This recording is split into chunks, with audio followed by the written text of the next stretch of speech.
Hello, everybody. Welcome to this week's edition of Northwest Quadrant Wealth Management E-News. Thank you for joining us. So by now, you've probably all received your January statement and reminded that, yes, in fact, stocks can go down. They don't go up in a straight line forever. And obviously, the month of January was a reminder of that. So today, we thought we'd talk about the regular occurrence that we do actually get corrections in the stock market. And then we thought we'd talk about, do we think stocks are expensive or cheap, or where do we think the market is from a price perspective? So, we had seen since March of 2020, when COVID hit and shut down the economy, we've essentially seen the stock market move up in a linear fashion, meaning month over month, it just kept going up higher and higher and higher. We saw obviously a lot of stimulus from the US government and the Federal Reserve, which created a scenario where that could happen. But a lot of you were lulled into this thinking that stocks would just march higher indefinitely.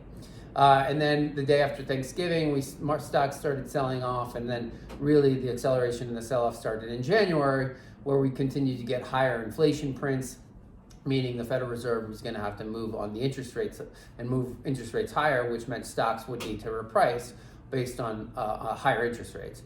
And so obviously, the stock market correcting in January made sense. It was healthy and necessary, and we've been talking about you should be expecting a correction, but for some reason, when we do get them, you're always surprised and think it's going to go on forever. But the reality is, if you go back to 1930 and you look at the relative occurrence of corrections, which a correction is measured by a 10% from peak to trough correction, they happen about once a year. So it's normal. The idea that we get a 10% sell-off in the stock market happens on essentially an annual basis going back to 1930. We get a 6% correction twice a year. So that's even more common that we get a 6% correction. So the correction that we've seen in the month of January and in the volatility we've seen is normal and healthy for markets. Remember, it's the reason that returns in stocks are higher. The volatility is the price you pay for higher long-term returns in the stock market. And believe me, we don't think the volatility that we've seen so far in January is over. The Fed has to deal with inflation, and their only tool to deal with inflation really is to raise interest rates. So, but that doesn't mean we think that stocks are expensive and ready for another nosedive. And Josh can talk about sort of where we see in terms of the multiple for the stock market. Remember, we're always here to remind you that ultimately earnings and interest rates drive stock prices. And of course, we've seen some pretty explosive earnings growth over the last few quarters, but really what that's amounted to is just a resumption of pre-COVID trends. And we have to replace companies that are going against comps from COVID times where things were shut down. And so there's been some very large surprises to the upside from the earnings perspective. But ultimately, what drove stock price performance last year was expectations. And what I mean by that is multiples. So what investors were willing to pay for the same given unit of earnings expanded. And so that stock price performance came from multiple expansion.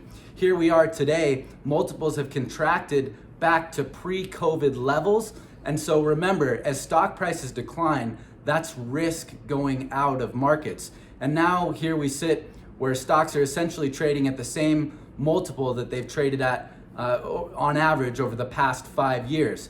If expectations change, multiples may expand, but ultimately we want to see earnings grow to drive stock prices higher, and that gives you a stronger foundation. When multiples are high, markets are priced for perfection, and of course when perfection doesn't realize itself, there's look out below.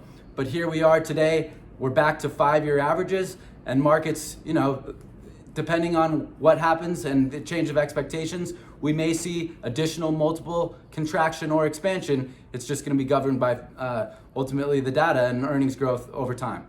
Remember, the important thing that Josh said was that when stocks are going down, risk is coming out. The perception for a lot of you is that when stocks are going down, that markets are riskier, and it's the exact opposite. When markets go straight up, that's when they're getting riskier. When markets go down, the risk comes out and stocks get cheaper. It doesn't mean there's still not expensive parts of the market, but in our portfolios, we don't own any of that stuff. Josh is essentially talking about the indexes, which have certainly gotten cheaper as stocks have sold off. So as always, if you have questions about your situation or your account, you can call us Phone number here is 800-743-0988, or you can email us.